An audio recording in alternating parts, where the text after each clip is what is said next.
Welcome to Health, Wellbeing and Lifestyle, where experts in the field inform, educate and inspire our community to be healthier, more balanced and live the lifestyle they love. Our first guest today, Melissa Hiemann, is a trauma therapist and author. Welcome, Melissa. Thank you so much for having me on. So, Melissa, what is trauma and how does it relate to our relationships with others? Sure. So trauma is actually a response that we have to something that we feel very scared of. So it can be when we're growing up or even when we're older, where we feel a strong stress response. So we feel very strong emotions, like our survival is being threatened. And these emotions in our body get trapped in our body. So it's not just trauma as in what most people think, as in they've seen a car accident, been in a car accident, or they've been to war and there's trauma in that sense. That there is those traumas, but there's also smaller traumas that greatly impact us as well. Like if we stood in front of the class and we were little and we got laughed at, and then that trauma response could be, I don't like doing public speaking anymore. And it can be micro traumas as well with our parents when they yell at us, or we've been left to cry it out as a baby. That can be a very large trauma for someone because there's no safety. There's no one there to help them with that survival response, and it gets stuck in their body. And how it can affect us in our relationships is if we do have that trauma, say with our primary caregivers growing up, where they yelled at us and were abusive towards us in any way, or they neglected us, what we do is we think on a subconscious level that that is a blueprint for how love is and how relationships should be. And so we unconsciously seek out people that were often like our parents. Unfortunately, if the parent wasn't very nice, we'll seek out a partner that is similar to them, because our body feels that that is normal. And so some people are like, why do I keep getting into bad relationships? Or why does this keep happening to me? Why do I find myself isolating myself and having a lot of conflict with anyone? And if we think back to our childhood and what we saw growing up, it can really give us some indication as to why these patterns are occurring in our lives in regards to relationships. With trauma usually happens in relationships. So we say trauma can be relational because it's happened with either a caregiver or an authority or someone else. And so we carry that trauma in our bodies, and we often carry it into relationships that we have as we become older, as we find a partner, but then even relationships with our kids, our co-workers, the people in the line with us at the shopping centre in the queue. We're all relating, and so certain things can get triggered that we don't even consciously know why, but that person's made us very angry, or we had a very strong emotional response. So we might say something or behave in a way that is maybe an overreaction to the actual circumstance, and we can't come in with it with a neutral mind, and that's usually because a trauma has been triggered from maybe a long time ago. And if people became more aware of that, they would be able to maybe seek help and find someone to help them work through it, so they can be a more peaceful person, so their relationships can be more peaceful, so they know how to work through conflict in a non-violent way. So yeah, it's really important that we're aware of trauma and how it can impact our relationships. Could you explain the link between trauma and domestic violence? Yeah, so that's a really important discussion, and I think it's a problem that is really being exacerbated at the moment. So what normally happens is with trauma is that we reenact our trauma. Okay, so I'll just give you an example for domestic violence because I have my own personal history of that. My mother watched her parents be in a domestic violence situation. So her father would drink alcohol, and he would get very triggered and angry and violent. And so my mother, as a toddler, felt she had to defend her mother and be strong. And then later, when my mum was in her 20s and she met my father, who was a lovely, peaceful man, she almost sabotaged that relationship because it didn't feel normal to her nervous system. That trauma had created a blueprint of no relationship should be violent, even though she didn't consciously want that. So she left my father and got with another man. And he was actually very similar to her father. He would actually do domestic violence in their house, and I witnessed that. And my little brother and sister were very young, and at 16 I had to help her leave that situation. But even though with all of that, when I became a young adult and got into a relationship, I was attracted to people that were controlling and abusive, and I ended up in a domestic violence situation myself. For some reason, my body was just drawn to that. So it's not in every circumstance, but in a lot, we're just recreating what we saw in childhood.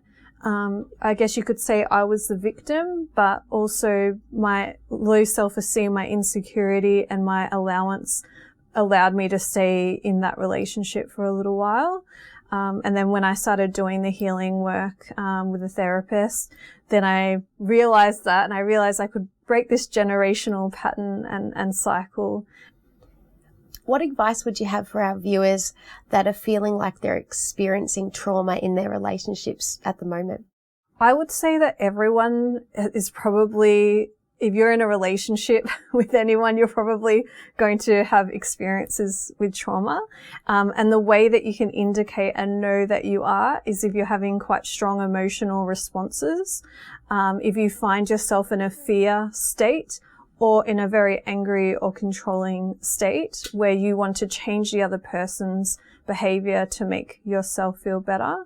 Or we can replay what we saw in childhood and maybe want to start fights, or we saw our mother be very quiet, so we go very quiet and we don't speak our truth. So just being aware, just having a think about how did that look like for me growing up, and am I overly reacting or overly shutting down in my relationship with this person?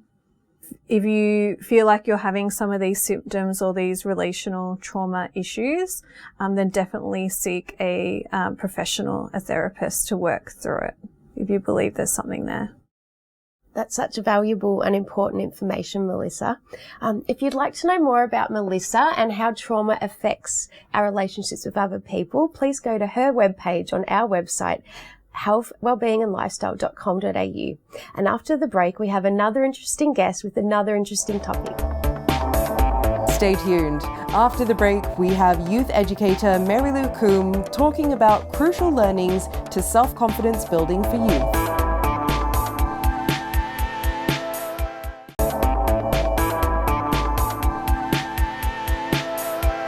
Welcome back. Our second guest is youth educator Marilou Coombe, and she's going to be talking about crucial learnings to self-confidence building in our youth. Welcome, Marilou. Hi, thank you for having me today. What are the key elements to truly building self-confidence in youth? The importance of self-confidence for young people in particular, it's about believing in themselves so they can get to where they want to go, so they can perform better, so they can have a bit less talk, like the self-talk, the negative self-talk in their head, yeah? Which happens a lot with young people, especially today. You've got the influence of influencers online. You've got the comparison that they see all around them constantly. Again, the online things that are in their face all the time. So that really plays on their confidence in big ways. I've worked with kids that are absolutely stunning, gorgeous, and they think there's all these things wrong with them because they compare themselves to all these things, right? Again, when we were younger, like we would have the magazines that we would look at, but then we can shut them, put them away. Whereas now these things are in their face and they're being targeted with the algorithm constantly. Now, the key elements to building up that confidence, for me, number one is knowing what they actually value in life. What is important to them individually as a young person, and then start aligning their actions with those values and coming back to how do they talk to themselves. Yeah, so a lot of times, like I'll say to young people now, if you believe you are crap, is that true? And a young person will go, oh no. And I'm like, well, actually it is. That inner dialogue, that inner self-talk that happens is really, really powerful. So it's about teaching children, you don't have to believe everything your brain tells you, and who are you comparing yourself to, and where are your actual values. And these are, like, for me, the key elements in building up the confidence when you understand that. So the problem in society as well is that a lot of adults come in telling kids what they need to do to be confident, but we don't look at these key elements, which is understanding your values, the language that you speak to yourself with, whether it's negative or positive, and the way you carry yourself. And just changing those 3 things, or understanding those 3 things, is what actually is needed to build that self-confidence up. And then taking that repeated action. So when you do that repeated action, like something you're not confident with to begin with, or you believed in a negative way about yourself, the more you repeat that positive action, the more you're going to get confident doing it. And this is what I want people to understand as well. Confidence is a soft skill. It's not like 1 + 1 = 2 and that's it. I know how to do that. It's done. Like, I'm confident speaking in front of people, but I'm not confident working on a car. I have no idea what to do if I was to open a bonnet and try to work on a car. And I think children in particular, and adults too, forget this, but they think, oh, I must be like, I'm confident at everything. It doesn't work that way. It's like, you've got to build the skills in that area. And when it comes to self-confidence, it is definitely about your values, understanding those and what's important to you, so that you're not driven by what other people think you should be like. The way you speak to yourself determines a lot, and the way that you carry yourself, yeah? So what do you feel like are some of the most powerful lessons or tools that you've found really help young people strengthen their self-belief and resilience? So the brain is always looking for evidence to support whatever it believes. So if you believe you're crap as a young person, or even as an adult, but if you believe you're crap, then you're going to go look for the evidence that's going to tell you that you're crap. So one of the tools that we bring in, especially in like coaching and mentoring with young kids, is, okay, don't believe what your brain is saying. Where can you start looking for the evidence that you are doing great? And that's shifting and reframing that story in your brain. That's a really, really, really powerful tool. And it's always about giving the brain evidence rather than telling the child, because I said so. And another thing actually is about focusing on the effort rather than on the actual end result. So in our language with young people in particular, rather than going, oh my gosh, you're so great, praise the effort instead. Wow, you did so well to get there. Look at the challenges you had to go through to get there. Or I love the effort that you put in for that. Or I love the way you're speaking to yourself about such and such. So that's, again, that part of that reframing. And I think that's a really awesome practical tool. Are there any other practical steps that us as adults can take to help young people develop that healthy, lasting sense of self-confidence? Oh, I love this question so much. And the reason I do is because what I see a lot of is adults telling children, hey, be confident. Hey, rise, shine, whatever it is. But then they don't do it themselves. Yeah. So I work with a lot of teens and girls in particular. When I have their mums drop them off to see me, we do this amazing session. We work through all of this stuff. The young person is elated. They're feeling great. So we want things for our children that we're not willing to do for ourselves, and this is the same as if a teacher's in the classroom, teaching children, about their self-belief or whatever. It's like, own it for yourself as well, and be like, walk your talk, walk what you ask of the young people. Yeah. I know one of the challenges in Australia in particular that we have is the tall poppy syndrome. What that is like, if we grow too much, it's like, let's shut you down. You can't brag too much. You can't say how wonderful you are. And if we compare us, for example, to American culture, where Americans are so much more successful than we are because they have a better self-belief and self-confidence in knowing that they can do whatever they put their mind to. And I don't feel like that's being taught in Australia at that level because of the tall poppy syndrome in particular. It's like, we need to keep you all the same. Don't stand out from the crowd. Don't go shine and soar. And I think adults have got a lot to answer for that. So they need to work on themselves. They need to walk that talk. You want a young person to be confident? Show up and be confident yourself and believe in yourself. Well, thank you so much. That was extremely enlightening. Thank you.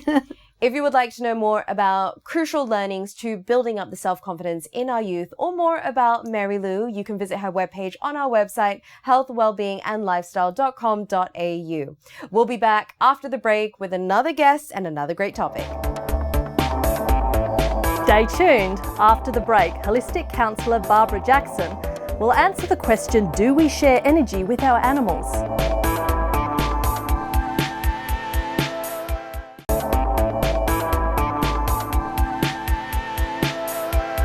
Welcome back. Our last guest today is holistic counsellor Barbara Jackson, and she'll be asking the question, do we share energy with our animals? Welcome, Barbara. Thank you very much, Melissa. It's a pleasure to be here. With animals, do we share energy with them, and how? Yes, we do, Melissa. If you think of when you're out going for a walk and somebody is walking a dog and they react before they even see you. So if you're an animal person, they'll be potentially wagging their tail and trying to pull over to come and see you because they can sense that you have that affinity with animals. Whereas if somebody doesn't like animals, not all of us do, they may walk away or they might bark at the person because they're sensing that there isn't quite that alignment with them. And one of the important things to understand as well with the animals, if we think of how they're trained in the police, when they do the drug searches or when they trained to help people in epilepsy or people who have seizures, people who have anxiety often will have what they call a therapy animal. One of the most amazing that I find is what we call seeing eye dogs. So people who have vision impairments or are completely blind, they will have a dog, and that dog can read the person so well because they're reliant on them to be their eyes. So if ever you're out and about and you see somebody with a guard dog or a seeing eye dog, it's so important not to go up and pet it because they're working. It would be like me walking up to you when you're working and wanting to distract you. So it's really about understanding and respecting the animals. So when we walk up to an animal, it's also important to understand how we interact because again, the animal will sense us before we may even be close to them. They're aware, they pick up on our energy, on our vibrations, on even the hormones. And so if we walk up to an animal, especially a dog, first of all, it would be like me saying, can I give you a hug? So we would say, if the animal is with someone, may I say hello? Then the other thing that people don't know, if I walk up like this to you, that could feel threatening because that could be, I might want to smack you. If we walk up with the hand like this and we stop close to the animal, let them come to us. We're not threatening them. So respecting their space as well. If we walk up to them, very calmly stroke them and say hello, they will settle. They will pick up on that energy like, oh, this is a nice calm person. I can just sit down and let them give me some love. The same as when we go up to a cat. If we walk up to a cat, we want to respect that space. We want to ask for consent and they will reciprocate. We don't know what an animal has experienced in their lives. They may have experienced trauma or abuse, so they may automatically pull away from new people. When we also look at therapy animals, we often hear about where in equine, with horse therapy particularly, people who've experienced trauma, people who have different abilities will often go to equine therapy because a horse will come to you. If people stand with their back to a horse, they'll often just walk up and gently stand behind them and wait for the person to respond. If you look at some hospitals in some countries, they will bring in animals to help people. And especially for children as well, if children grow up with animals, they understand a lot more about their behavior. They have to be taught. They have to understand that there's a way, and adults alike, have to be taught how to treat an animal, how to honor an animal, and its space as well. So when we can connect with an animal energy therapist, they can help us to learn to soothe our animals, to let them know that it's okay to let go of all that energy of ours that they are carrying. And another thing as well is when we understand what we are experiencing and that our animals are picking up that stress, that anxiety, that feeling of low, being flat, feeling depressed, we can then support each other. So it's actually a really beneficial exchange of energy that can happen as well. Do you think animals share the same energy as humans? I would say they share similar energy, and of course we look at primates because our DNA is so similar. There's often videos where somebody will take a baby to the zoo and sit next to the glass, and the female may come up or the male may come up, and they'll want to try and touch them, or go to the aquarium and the dolphins will mimic people's behaviors. So animals are so much more in tune with us than we realize. Do you have a personal experience where you shared energy with an animal? Melissa, I do. I went with a beautiful group of women in 2019 up to Hervey Bay, and we wanted to connect with the humpback whales. And we went out on a catamaran. And the legal requirements are that you stay 100 meters away from them. And these 3 humpback whales came around the boat, and there was our group and the public as well. And they were actually going around and looking at everybody on the catamaran. That was the highlight. They then went away, and our captain said, if anybody wants to get into the water, do it now. And we're in the ocean, so we had to hold on to what they called a mermaid line. And we had to get in very quietly because they are so sensitive to the sonic frequencies in the water. Slipping in, there were 2 of us holding on. They came back and they were coming up behind us and going under us. And this beautiful female, she would have been about 11 meters, they said, and about 30 ton. She came under me and she then bared her belly. Any creature will only bare its belly when it feels safe. She then reached her 3-meter pectoral fin up and touched my hand, which was such an incredible gift because it wasn't only my experience. Everybody on that boat, on that catamaran, felt the absolute wonder of the trust of this animal. Do you have any advice of how people can connect and share energy with animals? Absolutely, Melissa. So there's certain ways, if we're going to buy our children a pet for Christmas, we need to remind them and teach them the responsibility and accountability for the care. And also remembering that after Christmas as well, they need the same continued care. It's like our children. They're forever around until the time until their journey is finished. And also the other thing as well is go and visit the rescue shelters. Go and spend some time with the dogs and with the cats, because they do say the animals choose us. And remembering that it's always about consent. We share the space with them, and having that mutual respect and consent is important. Well, thank you so much for all that advice, and thanks for being on the program. Thank you very much, Melissa. If you'd like to know more about sharing energy with animals and Barbara, go to her webpage on our website, healthwellbeingandlifestyle.com.au. That's all we've got time for today. Goodbye.